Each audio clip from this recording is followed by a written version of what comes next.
All right, guys, welcome to the webinar.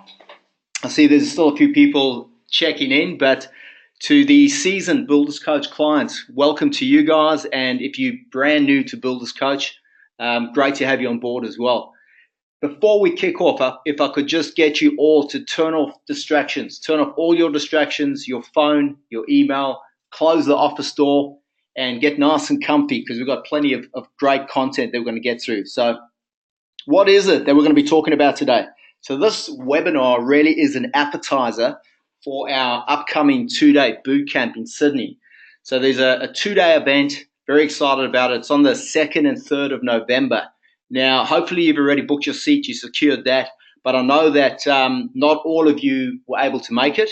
So this webinar is really about sharing the insights, just some of the insights in the limited time we have together today that we're going to be covering off at the boot camp.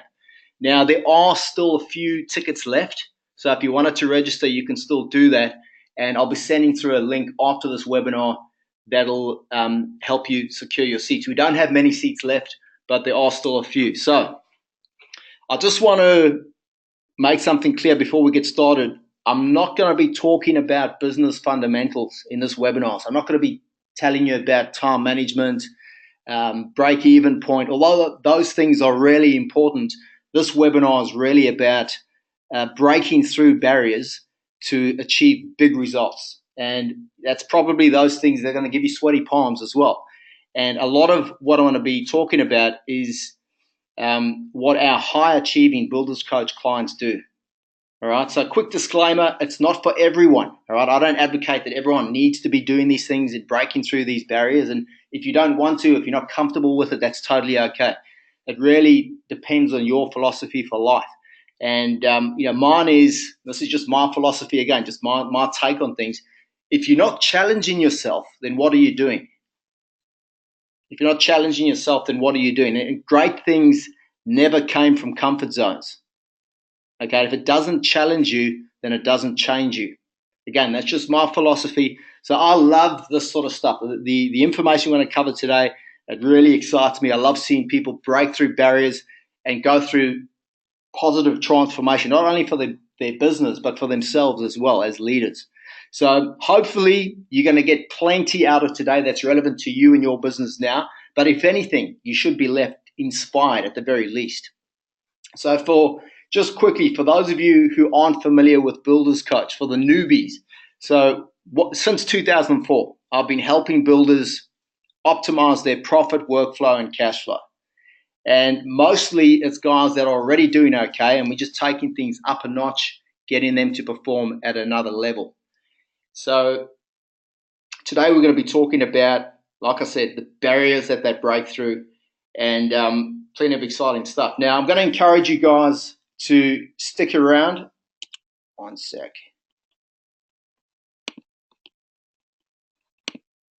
Sorry, guys, jump straight to the end.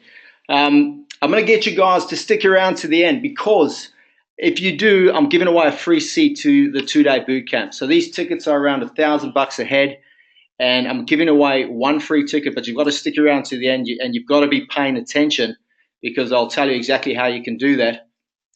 And in fact, let me just, for those of you that aren't familiar with the boot camp, you're probably thinking, what is this boot camp all about? Let me just run through the speaker lineup. So we've got, now, just so you're aware, the things that we're going to cover off on this webinar are not going to relate to most of the speakers that I'm going to show you now. So Stephen Bradbury is one of them. So this guy needs no introduction.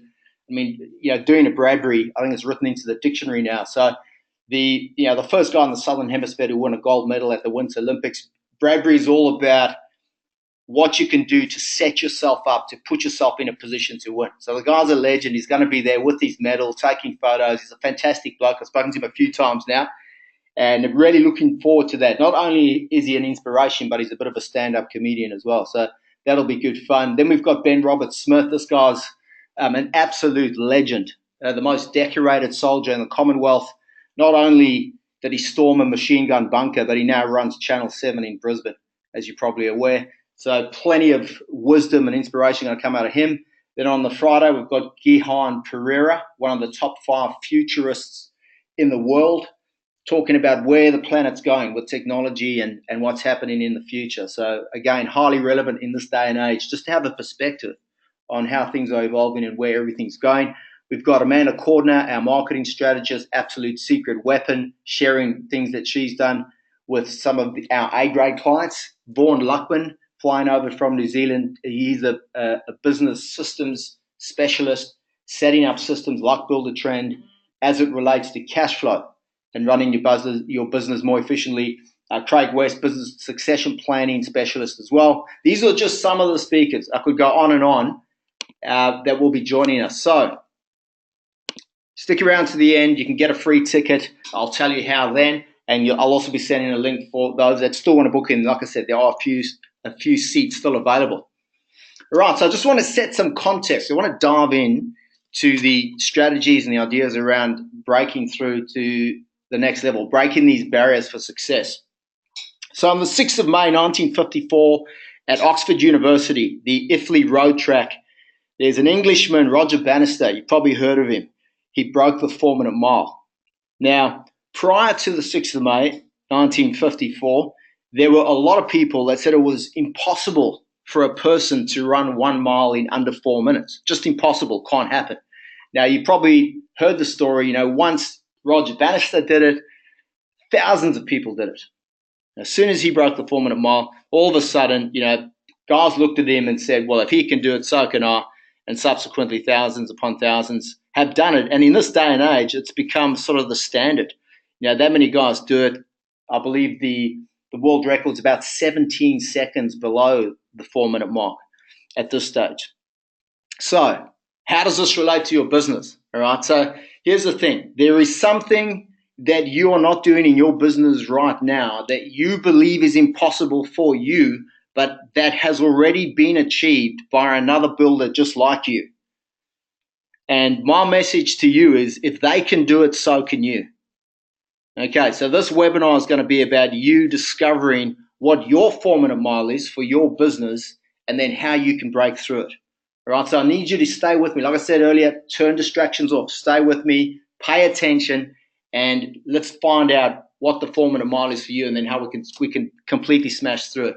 But to give you a bit more context, I suppose, and a better idea of what this looks like and what it might look like for your business, let's just talk about a case study example. Okay, a couple of blokes. I know a lot of you builders, you like to hear about what other builders are doing. You like to hear a case study. What did they do? How did they do it? And that helps you really understand what this is all about. So this is Dave and Rob from Rotor Developments down in Melbourne. I've been working with these guys for a while. I just want to emphasize, these guys are an example who have broken multiple 4-minute miles. Okay, so you can break 1 4-minute mile in your business. It could be something like charging for quotes. You get that right, you get a process in place for doing it well, and you get into a good rhythm, that can turn your business on its head.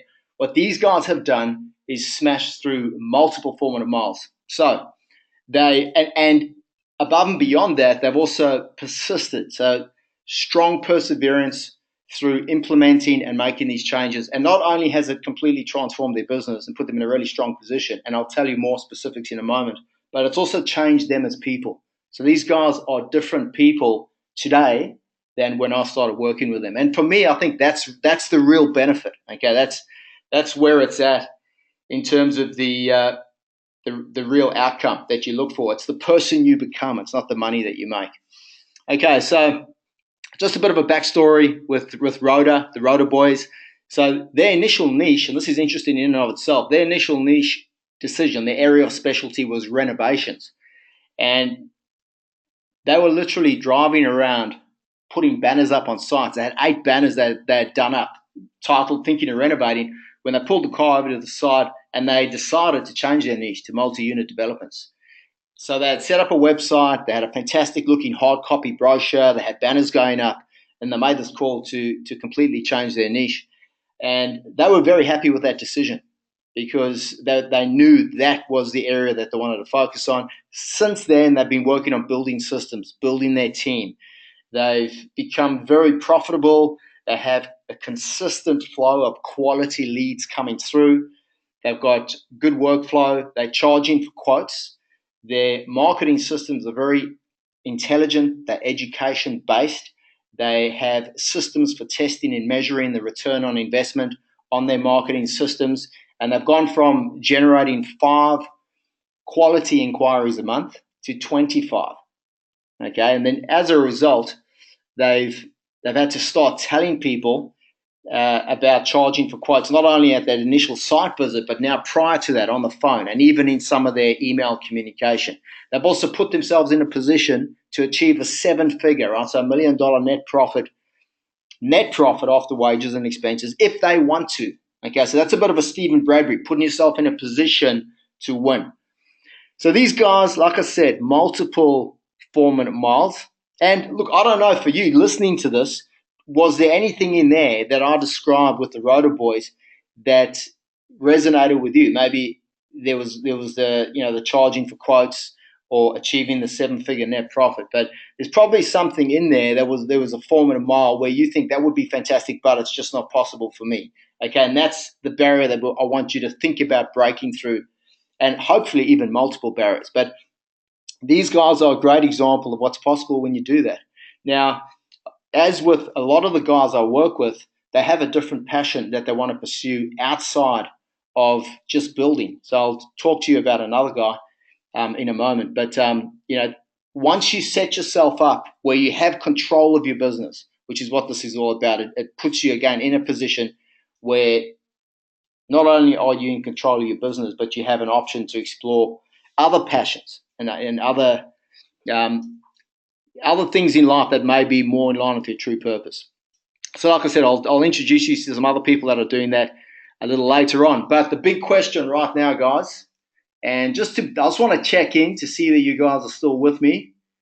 Let's have a look. Hey, David Hewish, good to see you there, mate. What's your 4-minute mile?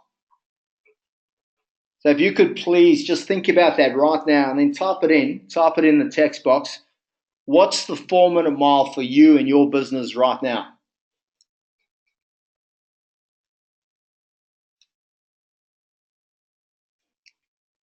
Maybe it's charging for quotes. Hey, Stu.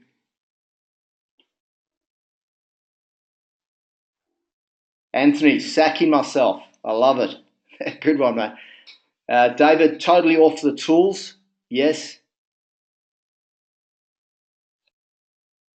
Stu, staff, getting off the tools. Scott, good to see you there, mate. Having a waiting list of, I'm assuming, of work, quality, A grade, not just any work, A grade work. Doing all this with the kids. Okay, yeah. Earning enough to pay us. Building to baseline. Finding another me. Yep, that's a big one. I hear these things all the time, right? So these are, and the reason I want you guys to share and I want to read them out is one of the number one bits of feedback I get when I run workshops or webinars like this, guys, and ladies come to me and say, hey, it's amazing. We all have the same problems or the same challenges. And that's why I'm hoping by me sharing how other guys have overcome these challenges that you can do the same. And maybe it is just a case of you seeing it. Seeing is believing. You see another guy having done it, exactly like what happened with Roger Bannister, and that's enough for you. You go, okay, you can do it, so can I.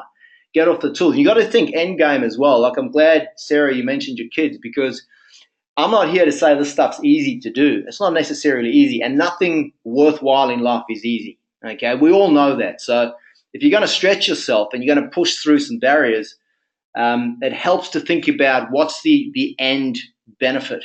What's the real benefit? And that's your kids, and what are they worth to you? Getting off the tools. My husband getting off I'm assuming that's the tools.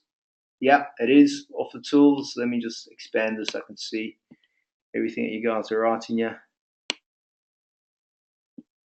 Okay, systems and organization. From working, someone said in, not on it. I'm assuming on it, not in it. Becoming faceless in the company. That's a good one, man. We're going to talk about that a little later. Duplicating ourselves. Making a profit, not micromanaging. Okay, fantastic. Excellent, guys. So you guys are paying attention. And That means, I mean, the fact that you guys are even on this webinar says something about you and your leadership. So I want to commend you for that.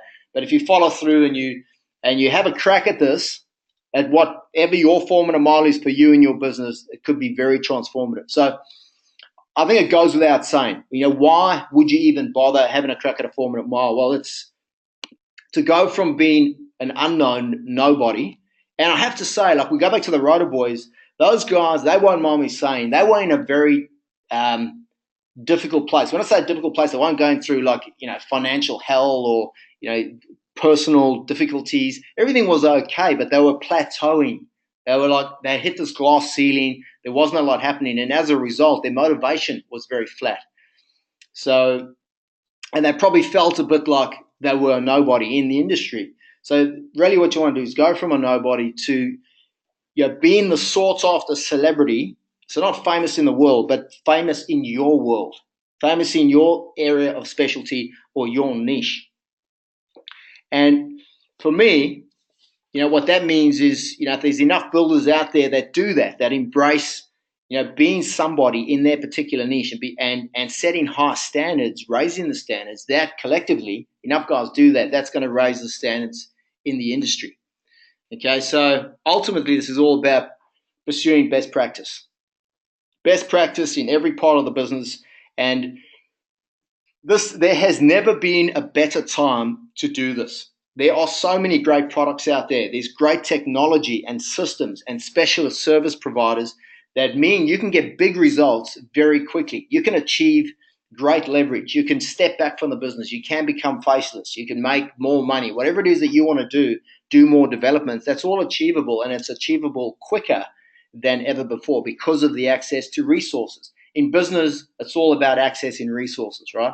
And we're living in a time, if you read the news media, it's all doom and gloom. So I recommend you switch that off because that can affect your mindset. There's definitely more good news out there, especially as it relates to business. And again, I'm just going to share what other guys are doing. I see it every day. I see all the good news and the results and what effect that has on people's personal lives as well. So for some of you guys that don't know me personally, you don't know Builders Coach, maybe your first exposure to us, you may be thinking, well, hold on, what's this guy doing? Why is he teaching builders how to improve their business? What's in it for him? What's in it for me? So for me, really, my bigger purpose, and I encourage all of you to have a bigger purpose. Really, you need to have something outside of yourself, bigger than yourself, to drive you. Okay, that's been proven if you want to delve into psychology. And for most of us, that's our family, that's our kids, right? And maybe if you want to go extend that further, it's your legacy. You want to leave a legacy, and then that can really fuel you and drive you. But for me, I obviously have all of that as well. But my mission is to change the perception in the building industry. So through making information available, giving builders access to information, which I feel I'm doing now. I've got builders here from all over the country. I want to share what works so that people can take that, again, raise their standards, collectively improve the standards for the whole industry, and as a result, change the perception. Because let's face it, there's not a lot of trust in the building industry. A lot of people, see you guys just a notch above real estate agents in terms of trust, and they do that survey every year. So I'm not just, it's not a thumb suck.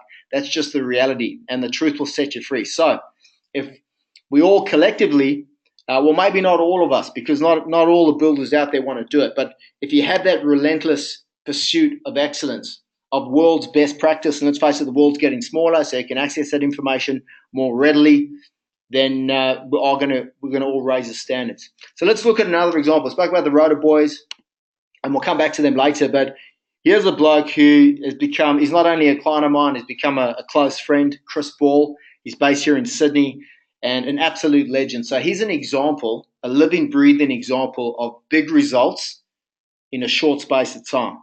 Okay, so Chris, 3 years ago, was turning over $500,000. He's now got about 12 mil booked in. Chris has been very proactive in building a property portfolio. He's done exceptionally well there. He just bought a resort down in Jindabyne, 100-acre resort. He's got a fully functioning operations manual. He's setting his business up for succession. He's using a specialist to help him do that properly.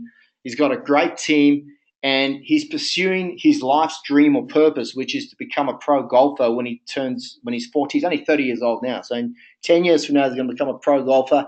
He's already a 4 handicap. But his true purpose in life, listen to this, his true purpose is to become a life coach. And he's busy training through, I don't know if you guys have heard of Tony Robbins. He's getting training and mentoring through Tony Robbins, and he's about to launch that whole side of his life. But he's going to keep his business running on the side. This guy's 30 years old.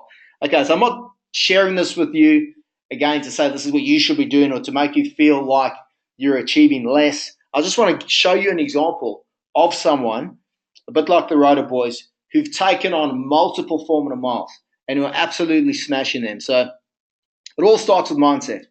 And Chris definitely has that mindset of, if you're not challenging yourself, what are you doing? And if you keep challenging yourself, you keep breaking out of your comfort zone, your current comfort zone, and that concentric circle expands, it gets bigger and bigger and bigger.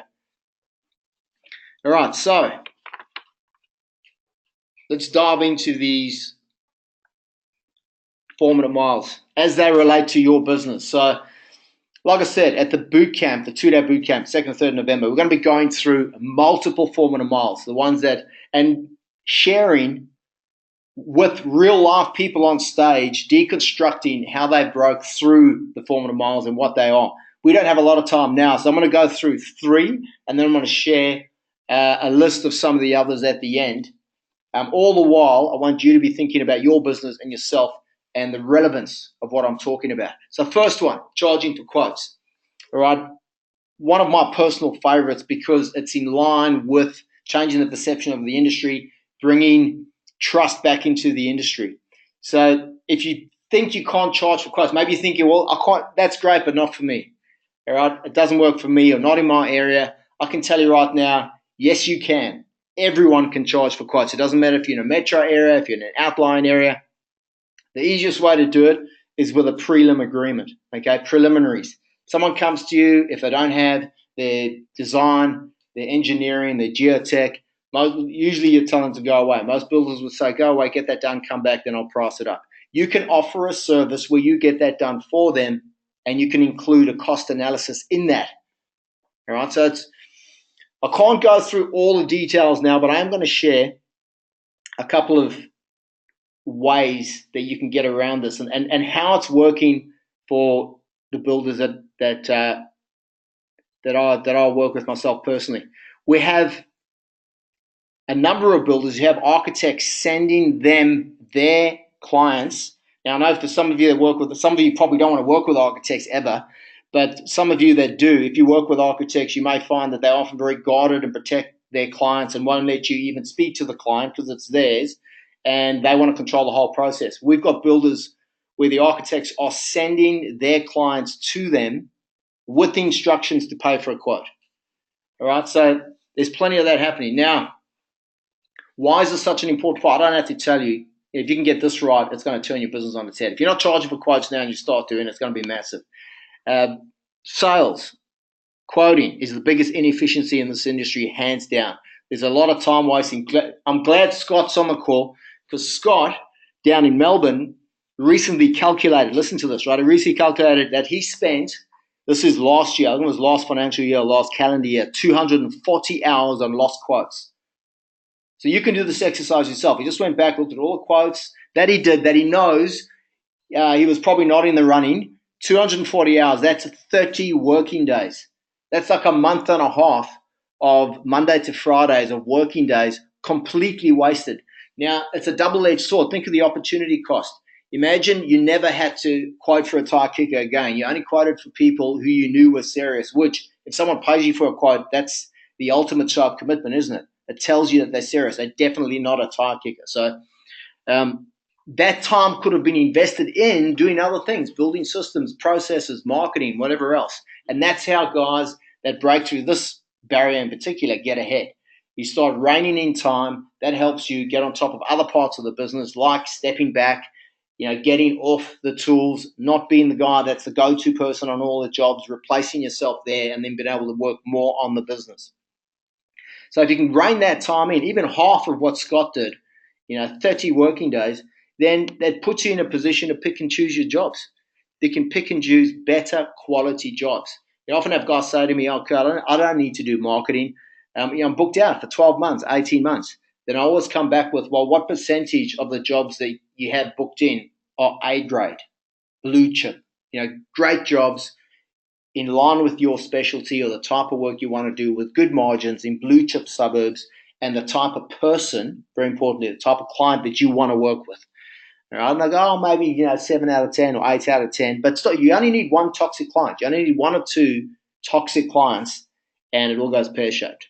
So let's look at the 3 principles. I do want to share, again, my goal for you is if you're not already charging for quotes at the end of this webinar, you're going, okay, I'm going to have a crack, I'm going to break through that barrier, and then secondly, I know how I'm going to do it as well. So you've got a bit of a process. So let's look at the 3 key principles, dive a little deeper into how you can get people to charge for quote. Well, firstly, you've got to have a process.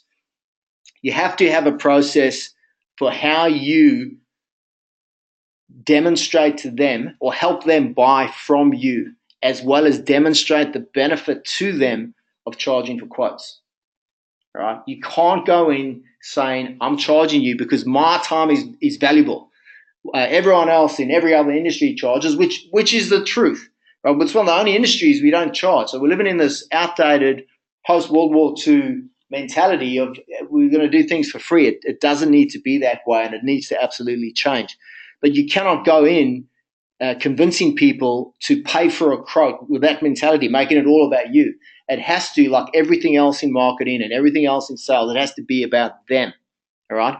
Now, some of you might be thinking right now, well, Kurt, this is great, but if I say to people I'm going to charge for a quote, I'm going to make you pay for a quote, they're just going to go, no, I'm not going to do it because these other builders that do it for free. Sorry, just grabbing some water here because my mouth is going full tilt. But you're right. There will be people that say no. Okay. Now, you have to have a process. You can't just go to your next site visit and say, hey, we charge for quotes. And look at people. Of course, they're going to go, what are you talking about? So I'll give you guys a script right now. Now, if you want more information on this, you go to, and if you need more evidence, maybe you're shaking your head going, bullshit. You don't believe that guys are actually even doing this because you've never seen it happen. Go to Facebook. Most of you are on Facebook, I'm assuming. You must be on Facebook. Otherwise, go speak to your 14-year-old. In fact, probably most 14-year-olds are on Snapchat. They're not actually on Facebook anymore. But go to someone who knows Facebook and just type in the search block, Builders Unite. Builders Unite. There's a closed Facebook group. Request to join. I'll add you. There are close to 400 builders there that charge for quotes. Builders Unite it's like a non-profit getting builders to start charging for quotes. And in there is a script that you can use that has been proven to work. I'll read it out to you now, and I'll tell you the backstory as well. So I had someone come to one of my workshops. I said to them, you charge for quotes, you should be doing it. This is how you do it. They went away. Now, normally the process is you would educate people in the lead up to a site visit. Give them some information, and I'll show you a few examples in a sec, about why it is that it's a good idea for them, again, the benefit to them to charge for a quote. Now, this builder had someone email them and say, we invite you to tender. Okay, this is a small coastal community. They get the email in. They responded by saying, thank you for the opportunity or the invitation to tender. Just so you know, it's $1,800. The person responded and said, well, excuse me, there's 2 other builders here, also local, that do the same custom work that are prepared to do the quote for free. Why should I pay you $1,800? The builder then emailed me and said, what do we say? What do we say? You said we should charge for quotes. What do we say? So I said, look, just tell them that don't tell them that you want to charge them because your time is valuable and you deserve to be paid. Tell them that you put the highest level of quality into everything you do, including your quotes, and you want to make sure you get it right. And out of respect for them, that's why you're doing it, and you're charging them a nominal fee. So they did that. They did a better job though than what I suggested. I'm going to read out the email. I've got it here. Now, this email, by the way, is on the Builders Unite Facebook group, so you can download it. I recommend that you do that. You study it, so you've got it in your back pocket as a script. If anyone ever says to you, why do you charge, you can just respond with this. Because the response to this email that I'm about to read from the prospective client was, how do we pay? Do you take credit card or do you want us to EFT the money? All right. So this was the email response. So our team at JWD Homes always puts the highest level of quality and attention into everything we do, including tenders. There may be other builders that provide free quotes, but this is usually because they throw a square meter rate at it and don't go to the effort of producing a bill of quantities or sourcing quotes from suppliers and subcontractors. This practice often leads to unnecessary variations, disappointment, and disputes during construction, not to mention extension of the construction period costing you, the client, time and money.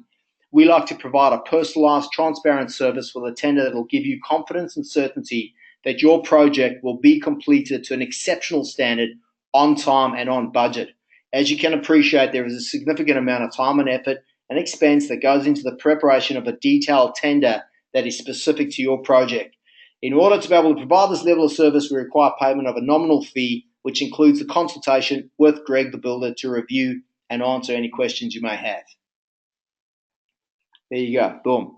Prospects response, how do we pay? Now, you're probably thinking, yes, but you don't know my prospects. They're going to say no. And you know what? Some of them will say no. And guess who? The tire kickers. The tire kickers, the time wasters. Obviously, you're going to get a percentage of people that come to you who've already selected their builder. You've had that happen. That's the most frustrating part of the whole process. That's why it's so inefficient. There are these 240 hours wasted because you will have those people come at you. This is a foolproof way to make them go away. So the people that throw their hands in there and go, oh no, that's absurd, that's it. They've just shown their cards. If it's a game of poker, you force them to show their cards. Okay, so hopefully you're convinced. Really important though. Now that's a real life example. It's an email response that got the people to agree. What I would recommend you do is you educate them. Like I said before, educate them in advance. So what am I talking about here? I'll show you some examples. There's information you can send people. Now this could be on your website, on your Facebook page, in the lead up to an appointment where you just demonstrate. Here's an example here. Okay, this is a custom home builder who's created a really intelligent, well-worded PDF document that goes through a whole series of questions. Okay, you can't just turn up and not have a process. You can't just turn up and expect people to pay you without you doing, again, some of the work. So what kind of service is provided with a preliminary agreement?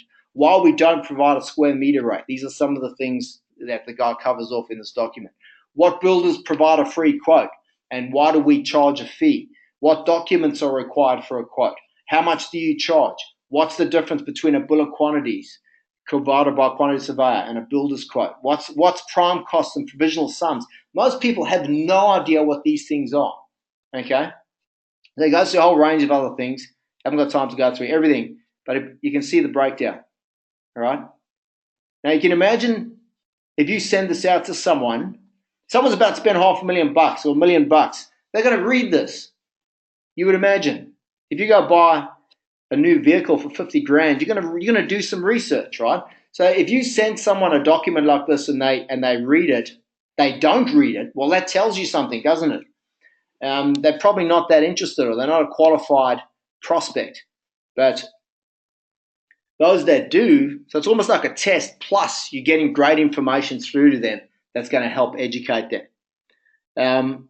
Here's another example. This is a one-page flyer by Daniel Simone Homes here in Sydney. Kindly, and these guys, look at the effort that these guys go to educate people, to sit down and create something that helps people understand the benefit to themselves. Now, I can tell you now what Daniel's done here, and Daniel's prepared to share this with you guys. He's even said you guys can call him if you want to have a conversation about how he does it. Right? I find that absolutely amazing. The top 1% of guys out there, they want to share it. They actually care about the standards in the industry and raising those standards. But the point I wanted to make with this is Daniel has people who have had the penny drop moment when it comes to charging for quotes. These are prospects, right? Prospective clients. Once they've understood the reasons why they're paying, which is, look, if they don't do a proper bill of quantities, the builder doesn't do a proper bill of quantities, just throws a square meter rate at it, it's going to be 40 to 60% out on the costing. So you can go 20 free quotes that are all done at square meter rate. You know as well as everyone else, it's not going to be accurate. All right? And this is why there's no trust, because people get a number early on, and the eventual number that they pay at the end of the job is nothing like the number they heard first up. So no wonder people go, well, I heard one thing, something else happened. That erodes and kills trust. So once people have understood it, and Daniel's taking the time to educate them, there's people out there walking around Sydney right now that will not speak to a builder if they offer a free quote. They won't do it. All right, that's what this level of education does. So here's another example. This is brilliant. This is Brendan. He created a PDF on what's an estimate, and then a breakdown, and then a quote. What's the difference between an estimate and a quote, a fixed price quote? Okay, and it sounds so simple, it brings tears to your eyes, but most people don't know the difference. And if you take the time to share and educate them on what it is, it's going to go a long way. So this is a sort of information that you can send out prior to even using the script that I read out before. So you can see how that can really get, not only is it going to get the tire kickers out of the way nice and early, but because you're making them jump through certain hoops, but you're gonna draw in those A grade prospects, which is what you want to do. So educate, and as you get more inquiries, I spoke about the rotor boys going from 5 to 25. You need to know how to say no. So have a process for saying no. And from my experience, I find a lot of guys struggle with this. They really struggle with saying no. And here's my one piece of advice on this. You don't need to give them a full explanation. So I'm talking about, someone comes to you, you can see they're a tire kicker, or it's the person. You can see this person's going to be high maintenance, very, very picky, and it's going to be an absolute nightmare. So you want to turn them away. So you don't have to say to them, try to give them some long explanation, excuse. Maybe they're geographically too far away. You don't need to say, look, it's going to be, a 45-minute drive out to see you. I might have to, charge you more just to come and see and do the quote, and then all that. All you do is you say, I know someone who's perfect for you. And then you send them on to someone else.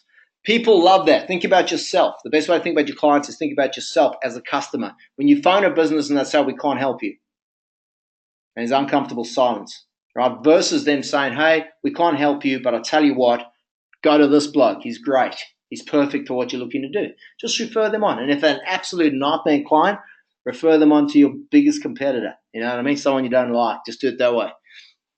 All right, so another quick example. Daniel Klinger up in Brizzy. This guy's a legend, going from strength to strength. Legend in that he's breaking through lots of these barriers, taking them on and smashing it. So Daniel's done some great work with his marketing. Marketing's all about you becoming an authority, becoming a specialist, building a lot of credibility and trust. Daniel's been lucky enough to get on to a couple of TV shows, Australia by Design, and also just recently Love It or List It, which is a Foxtel show. It's very popular. I actually watch it with my wife. It's great. But Daniel's used that in his marketing to build credibility and trust. So as a result, and then he's done plenty of work with his website, Facebook page, everything else. He's using a marketing strategist to generate a constant flow, pretty much booked out for next year. But listen to this.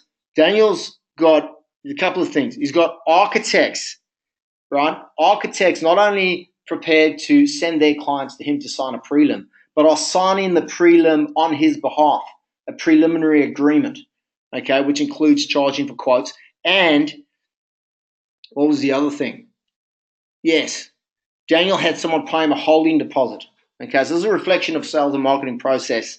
Had someone pay him a $7,000 holding deposit to do a renovation in February next year, non-refundable. Okay, so again, I'm sharing this with you because these are the things that are possible. So let's stay in Queensland. Another example I want to share. Brett Tapscott up in Harvey Bay. So this is a complete transformation. This is the extent of the transformation that can occur if you just get the right sales process up front, and in particular, start using preliminary agreements and charging for quotes. So Brett used to use local TV advertising, about 40, 45 grand a year. He had 2 salespeople. Their process in the past was every person that phones in, they go see them. The person phones in, it's an inquiry, book a site visit, go see them. And often they go there an hour in or 5 minutes in, they go, oh no, this is a dud lead, which never have gone out. Since then, Brett started using Facebook, social media platforms, showcasing work, doing a bit of Facebook marketing, and using preliminary agreements, charging for quotes. He now has 0 salespeople, so doesn't use the salespeople, increased the volume of his work, increased the margins, and he's reduced the number of hours they spent at the front end. Okay, so completely transformed, released a lot of time and capital in the business. So fantastic. Just another fantastic example. Back down in Sydney. So here's Daniel. You saw the flyer that he uses to educate people on why they charge for quotes as it benefits them. So Daniel's the guy on the right. Like I said, he's got people that won't speak to a builder who does free quotes. And so this is what we should all be doing. All the builders, hence Builders Unite, right? If all the builders in Australia got together and said, okay, we're going to charge for quotes because why? Well, if we do free quotes, square meter rate, we're in a rush. The numbers aren't going to be right. People are going to get let down. It's eroding trust. And I've had people say, well, if everyone charges, people aren't going to pay for 3 quotes. Yes, they won't pay for 3 quotes. They'll probably pay for 2. But those 2 quotes will be accurate. They'll be accurate, and that'll restore trust because what people see at the front end in terms of numbers will be very similar to or in the 90th percentile of what they eventually pay. All right, so I've driven that point home pretty strongly. How does it apply to you? That's a big question. So rhetorical question. You don't have to type anything else. I just want you to think just for yourself now. Hopefully you're still engaged and listening. I'm not just talking to myself here, but how does what we've covered so far apply to you? Jot it down if you need to. And we're going to move on to the next one. So becoming faceless. So quite a few of you mentioned, duplicating yourselves, getting off the tools, being able to replace yourself. So obviously the biggest fear associated with this, especially if you're doing high quality work, is how do you step back? How do you step back from managing the jobs if it's really high-end, high-quality work? And for some of you probably think it's impossible. 4 minute mile can't happen. But then again, you just got to look around you, and I'm sure you know of another builder who does high-quality work in your area, and the owner is not the guy who's the go-to person. He's not the guy that's taking all the phone calls. He's not managing the jobs. Other people are doing it. Okay, so we've got to get you out of that trap or out of that feeling that you stuck and you sort of locked in with nowhere to go. A lot of guys go through their whole career like that, just feeling like they can't step back, they can't get away because, and look, let's face it, you're in business for yourself because you like to be in control. So a lot of us are self-confessed control freaks, man, that you might be one of them. And that is the biggest part about letting go. The biggest barrier for you is not so much finding the right person, setting up the systems and processes, which you need to do, the job descriptions, the KPIs, the job delivery system, the program. The biggest barrier for you is the mindset, is actually letting go in your head. And it all starts there, right? It all starts in your head first. So how do you do it? How do you not be the bottleneck in the business and feel trapped to the jobs? Because in this market, when there's a great market like now, the biggest frustration is the opportunity slipping through your fingers. Now, you probably have jobs that you could do, you could take on, and you've got people queuing up wanting you to do more, but you can't do more because it's all about you. You, the person that has to do it all. So you're feeling trapped and it's frustrating. So we want to set you free. We want to break out. Let's go through, and it is possible. Again, the Rotor Boys are doing that. That's their goal now, is to be faceless. And there's multiple other guys that have made that transition from not being the go-to person on the job. So let's go through the 3 principles to make this happen. So no surprise, you've got to develop a process mindset.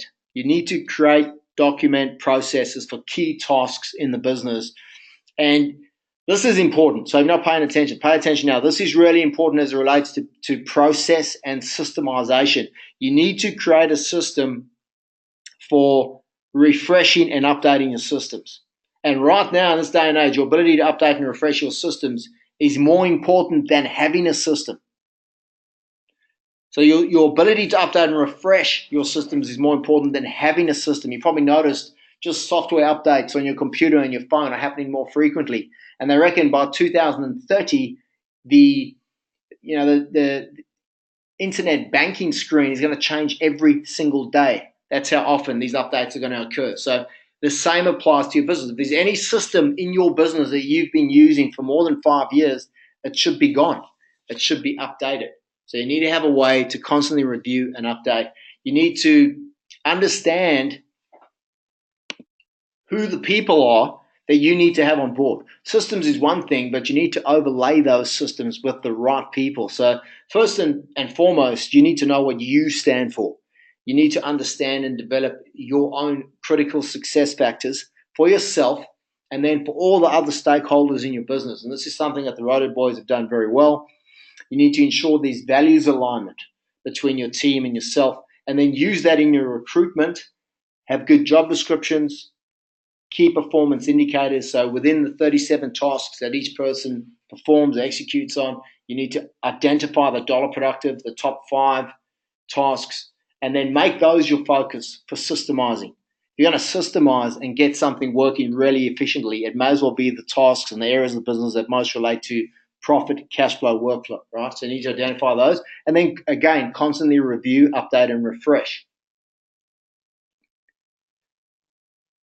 Now, some of you might still be stuck on how to replace yourself if you're doing really high-end stuff, and you feel like you just can't find someone who's going to, pay the level of attention to detail that you need them to. So just as a bit of a left field approach, I have helped a couple of guys down in Victoria set up DBUs. In other states, get a nominee. So you'd have a builder who comes in, and let me just tell you, it's a lot easier to find a builder who will come and work for you, who had his own business, that hasn't been able to make it succeed, than it is to find a good supervisor. If you find a really good supervisor, a young bloke, doesn't have to be a young bloke, but someone with a lot of initiative and ambition and good leadership, eventually they're going to leave, right? You know that. That's the other challenge with people, is you find a good person, how do you keep them? But there are a lot of people, and I know this from experience, because like I said, I've helped a couple of guys do it, a lot of builders out there who are not interested in growing their business systems and doing this stuff that we're talking about today. They would much rather just be on site doing the work. So if you offer them a situation whereby you say, I will feed you work for the rest of your life, you'll be able to make, 200 grand a year. All you do is the work. Your license is on the table, all right? So you face all the liability. I will do all the tax, the marketing, the sales, the estimating, and you just work. That sort of bloke would stay there long term. And I'm not recommending you do this. I'm just sharing what some other guys have done, because you may be thinking, well, how do I find someone who's going to want to maintain the quality and be held accountable to that? So that is an option that's out there, and it's quite easy to fill, because there are plenty of guys, if you said, hey, I'll just feed you work, you just do the work well, that will put their hand up, and they do. All right, so finding the right people, not impossible. Doesn't matter what type of work you do. Find the right specialists. So again, if you're charging for quotes, you can outsource the estimating, the takeoff and the estimating to the right estimator. You've got to find the right person. You've got to find someone that you can trust. So you've got to do a bit of due diligence there. But we're living in times where there are some really good people out there, including marketing strategists that can help you really dominate your space. Whatever specialty you decide to engage in, you can really become the go-to person using the right marketing specialist. Using good systems like Buildertrend. I don't know if you guys are familiar with Buildertrend. It's the number one used cloud-based job scheduling tool. It's a great client communication tool. People are integrating it with Xero, tracking their costs on jobs, and then doing the individual job reports post job completion as well. And there are specialists who can help you set that up, because you may be going, oh my God, cloud-based, blah, blah, blah, all this techie stuff. How am I going to do that? How am I going to get the purchase orders uploaded into the system, which guys are doing, by the way, into Buildertrend? You don't need to know how to do that. You just need to find the guy that knows how to do it. So we've got a team of people, a team of specialists that can help you in all these different areas as well. But coming back to the Roto Boys, they've pretty much done that. So in line with going faceless, now listen to this, right? And that is the goal for both Dave and Rob. And they are now in a position where they do not sign contracts. They have an office admin lady that signs their contracts on their behalf, including work agreements. They have work agreements which outlines specific areas of the contract, like site access, variations, provisional sums, defects, handover, all that sort of thing. She goes through all those things with them, takes 3-4 hours to go through that, signs the contracts, then hands everything over to their supervisors. They're very capable supervisors who've got good processes and systems, and they've identified the critical success factors for all the people on their team, including their subcontractors and suppliers. So what I mean by critical success factors, well, what's important to them? They've taken the time to discover or uncover what is important to all the major stakeholders in their business, and then align what's important to them to what they want to achieve. Okay, that's extremely powerful. And it's almost essential if you want to run a successful incentive scheme. If you've got ever tried to run incentive schemes where you want to pay guys bonuses or cash bonuses, even if it's, hey, let's throw a Christmas party, it's so important to have that values alignment, to identify what's important to them first, and then overlay your incentive scheme on top of that. They've got trade agreements. So all their sub is out of 30 days. If you haven't got your subcontractors on 30-day payment terms, you should. So they've got those. And it's not only payment terms, it's setting the standard for the quality of the work and how they conduct themselves as well. They've got job descriptions, KPIs. I'm just running through what these guys have done, or what they are doing in line with getting themselves to be faceless in the business. Like I said, both Dave and Rob, so Dave's on the left, Rob, by the way, very good-looking bloke, and his true passion is to pursue a career in modelling. He wants to become a male model. So I'm joking. I'm kidding. Delete that. But that's where you get Rob. He asked me to mention his good looks, so I just couldn't help myself there. But don't give up your day job just yet, Rob. So these guys have changed, man. I love these guys. They've completely transformed who they are as leaders. So when I started, talking to them, motivation, like I said, wasn't great. They're a bit of a plateau. But now these guys, they love their business. They enjoy their business. It doesn't mean they don't have issues or challenges. And when you do get control and you've got certainty and confidence around how to make money, where the work's coming from, how you price it, how to make it, and the cash flow is good and everything. It doesn't mean that your problems go away. Just those problems go away. You still have other challenges. But these guys now have aspirations to go to 30 mil. And they did not have that. There's a lot of things that Dave and Rob are looking at achieving now, which if we're in a time machine back 2 years, they would never have dreamt of doing. In fact, they told me, no, we're not interested in growing big, but now they're at that level, and I see this happen a lot, and they can see it. They can believe it. It's like the 4-minute mile. That was I suppose, one of their 4-minute miles that they didn't even know was there. But these guys have not set themselves up to be completely faceless. They're still in the process of doing that. They're doing really well. But we did have a conversation not that long ago where Rob said to me, I feel guilty about taking my wages this week. So they stepped back enough where they had signed 4 contracts in a week, the week before, and then the following week they had very little to do because most of their team was handling the work.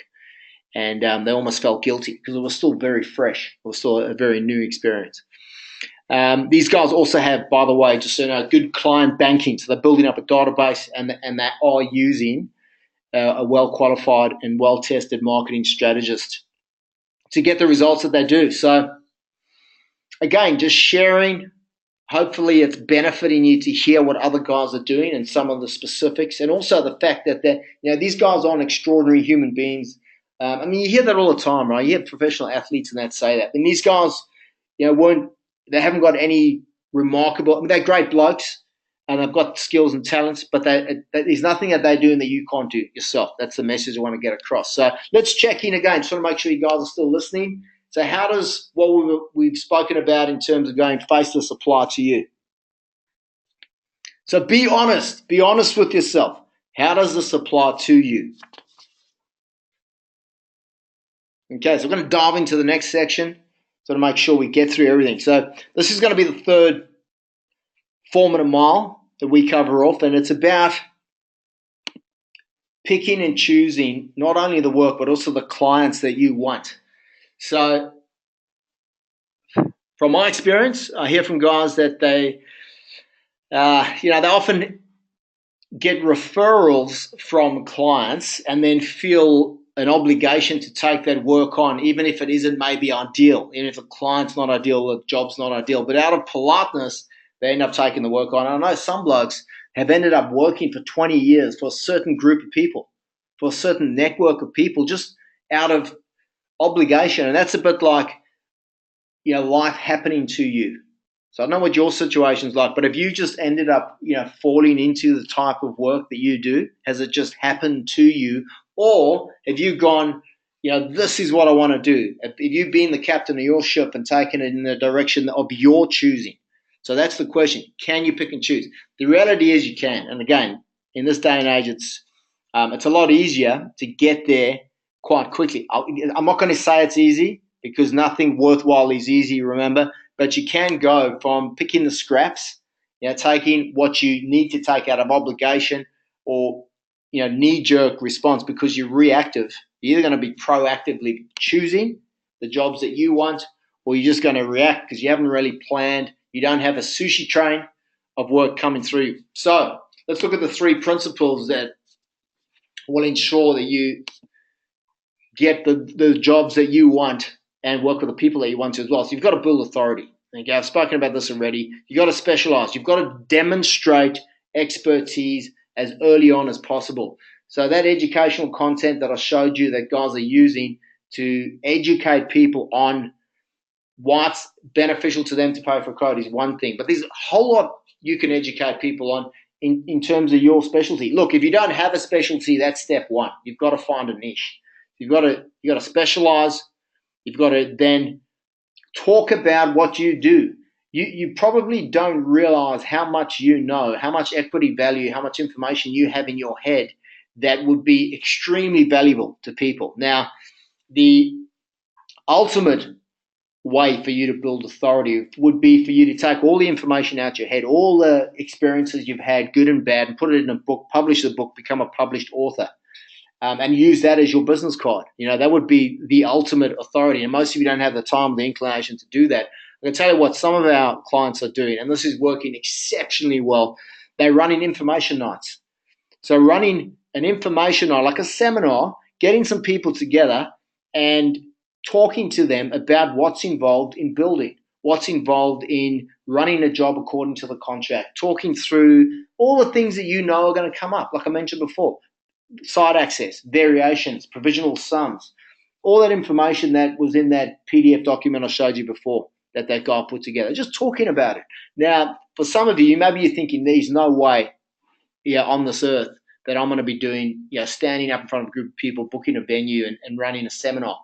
And most people wouldn't do it. Most people would not do it because most people would rather die than get up and present. But every time you stand up and present, in front of a group of people, you audition for leadership. So that's you're going to get a whole lot of credibility just by doing that, by virtue of the fact that you actually set something up. And this is, again, I'm not just saying this because I think it's a good idea. I'm telling you because we've got guys running these sessions and they're having people come to them afterwards saying, you've just saved me $50,000. Thank you so much. They want to hug them. Okay, they're getting preliminary agreements and contracts signed out the back of these because they're bothering to take the time to educate people on what's involved. And you've got to appreciate someone who's about to spend $500,000 plus more on a project. It's a big decision for them. It's a big chunk of money.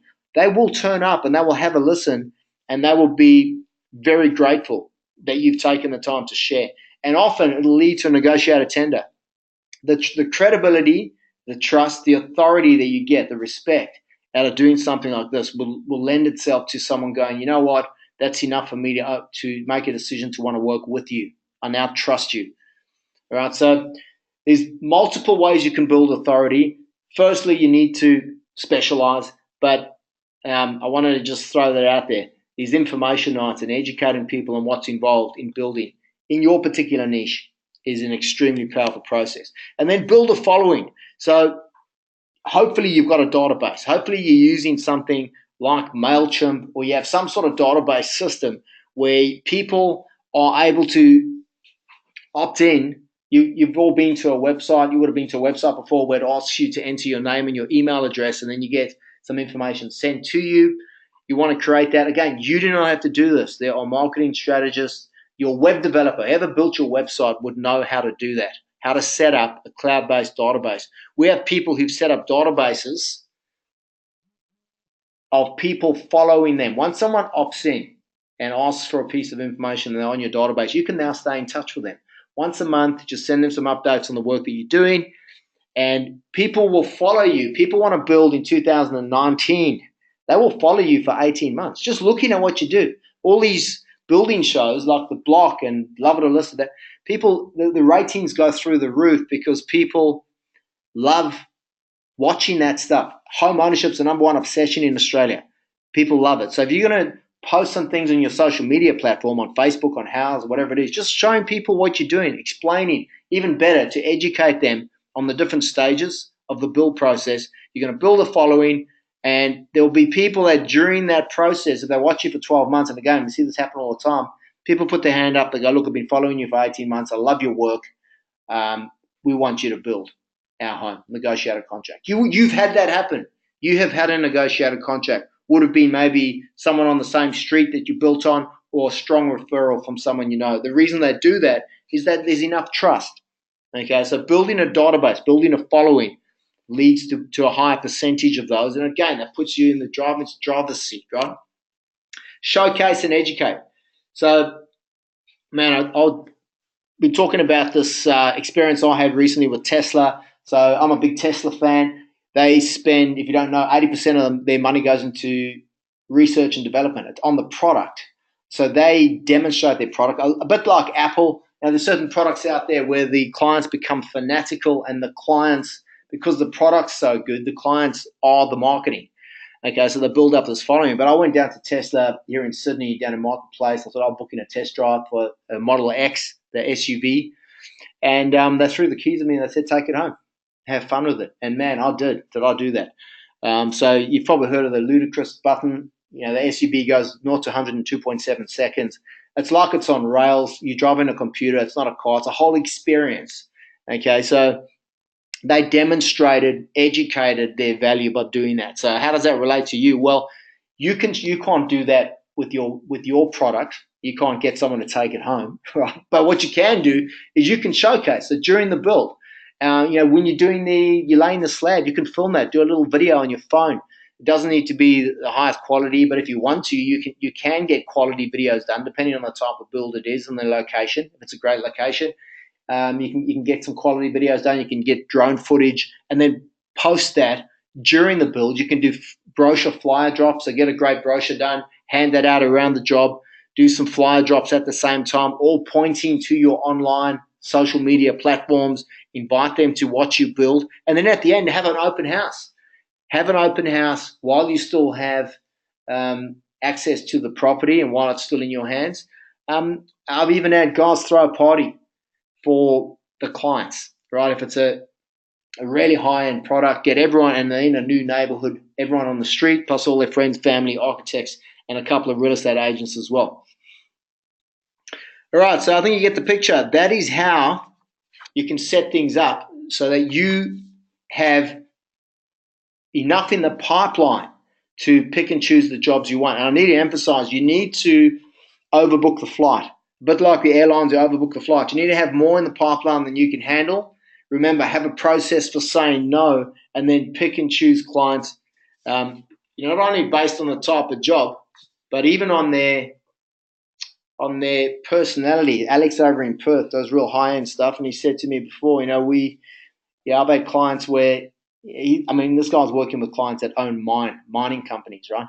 And egos expand according to net worth. So there's some people that you turn away at the door just based on their attitude alone.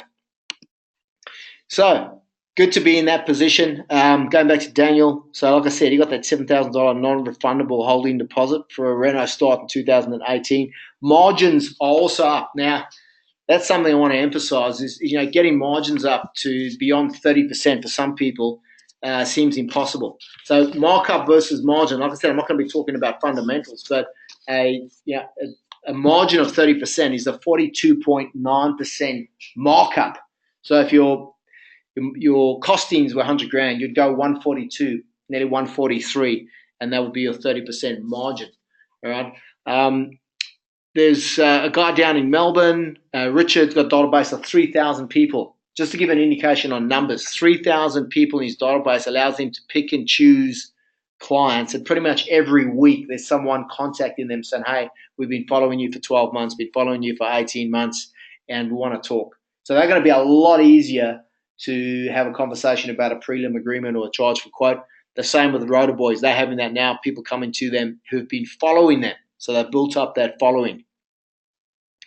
Wayne and Jeremy up in Queensland, these guys had a situation. We started working with them. No real front-end sales process. They had one, but there were some things missing. And they were getting 125 inquiries that come through. And they quickly changed that by using an email questionnaire and then prelims and charging for quotes. And it's completely turned that around, freed up some time. So now they're focusing on developing their processes and systems for their business. All right, so that is the third formative mile that I wanted to cover off. Now, what I want to do is touch on some of the other formative miles. Like I said at the beginning, this is an appetizer for the 2-day boot camp that's coming up on the 2nd and 3rd of November. The rest of these formative miles I'm going to go through now, we're going to be going through them, workshopping them with builders in the room, and we're going to have guys that have broken these, that have broken through these barriers, talking about deconstructing exactly how we did it. So doing developments only. Now, this may or may not be relevant to you, but I know every builder I work with either does or at some stage wants to do his own developments. There's a percentage of those then that want to only do developments. So imagine never having to deal with clients. Obviously, in order to do that, you need to build up some cash reserves. So we're going to talk about how to do that. And there's guys that are already doing that. Netting $1 million a year. So not just once, but consistently. Now, some of you might be going, I don't want to make $1 million a year. It's too much. I don't want to become a mega corporation. Most of the builders I work with between 1 and 10 mil turnover. So 10 mil turnover, even 8 mil will get you the 1 million net. You don't need to be this mega corporation. You don't need to go 30 mil like the Rotor Boys are looking at. But you can structure things if you have your KPIs and your process in the right place to be able to consistently generate $1 million net profit. Going paperless, using your processes and systems to not have any paper. So Receipt Bank you probably use. It's a product of Xero. Photograph your receipts, throw them straight in the bin. That's a great little example of going paperless. We've got guys signing preliminary agreements on site using iPads and using Square to take payment on the spot as well. And we've got a guy that's coming out from Perth who's going to talk about how he took his whole business paperless. Everything is paperless.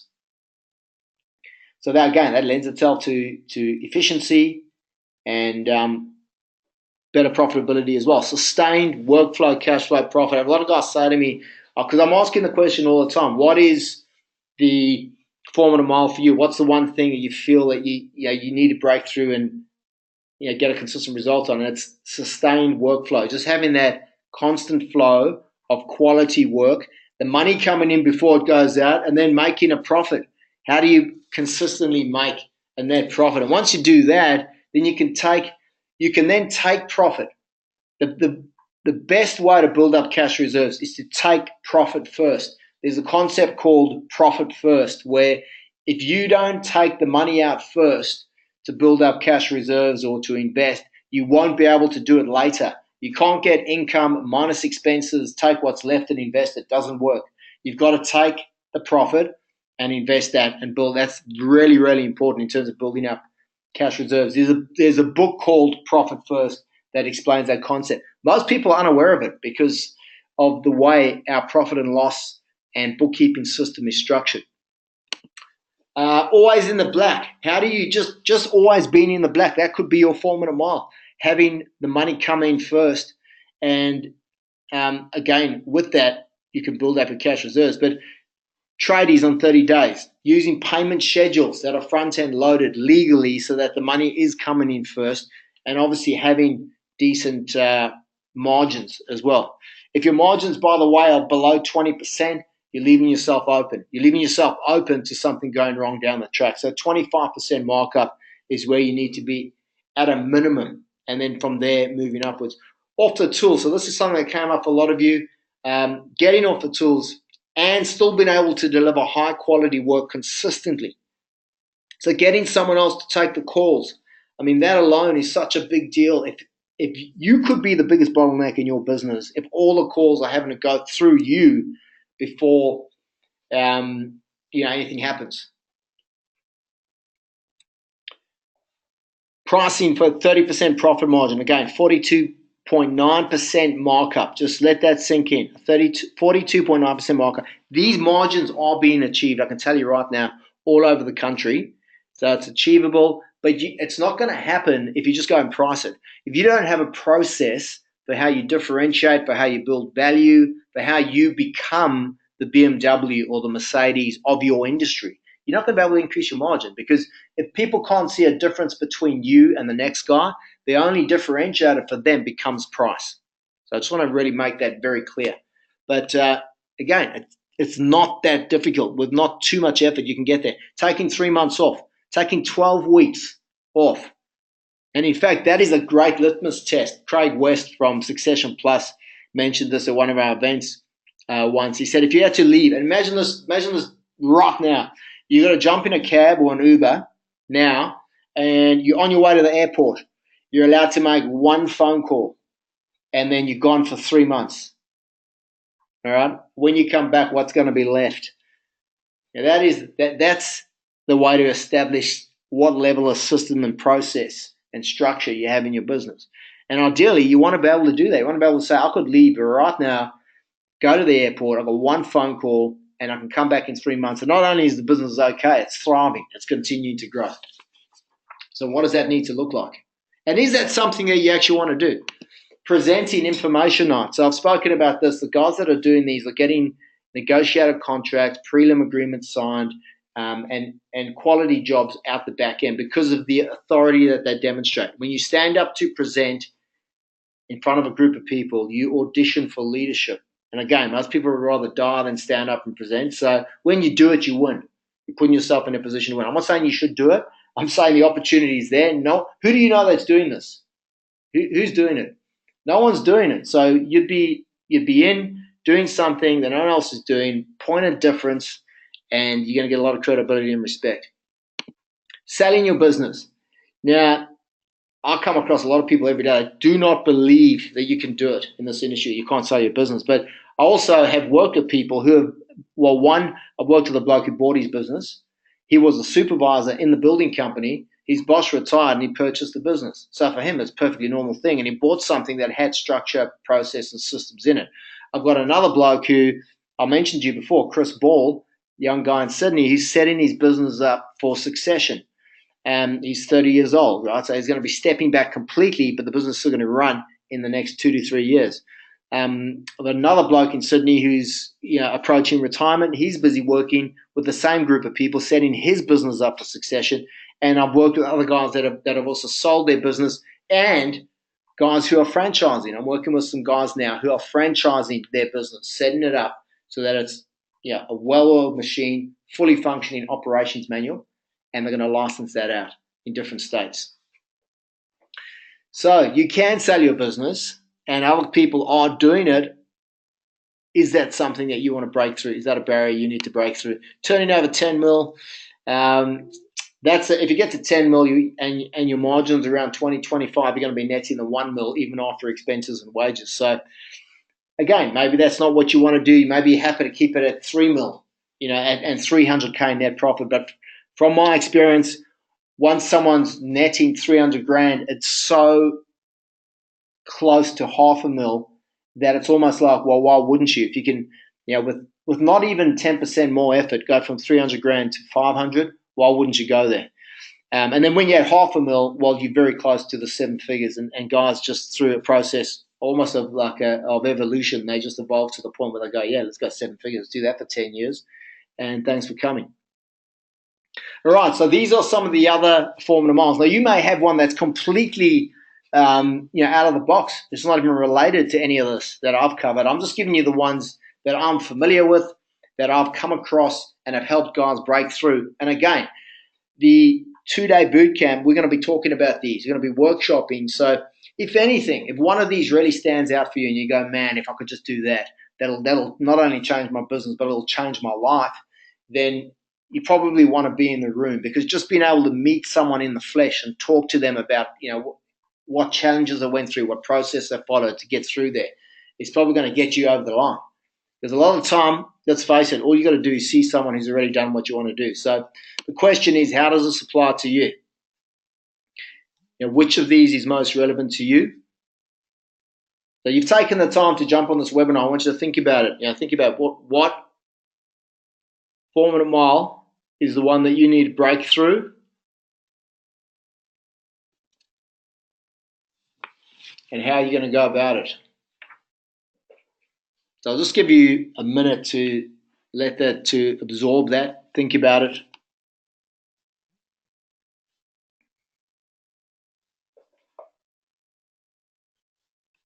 And then ask yourself, so what would your life be like if you broke through that barrier and you achieved that 4-minute mile for yourself? So life's about decisions, right? I want you to make a decision now. Now, what do you want to do? Do you want to continue the old way? Continue along the plateau, on the hamster wheel, whatever it is for you, or the new way? So draw a line in the sand right now. Make a decision now. If you can make a decision and commit to changing, then you're 50% of the way there. The rest is going to be easy. But it all starts with decision and commitment.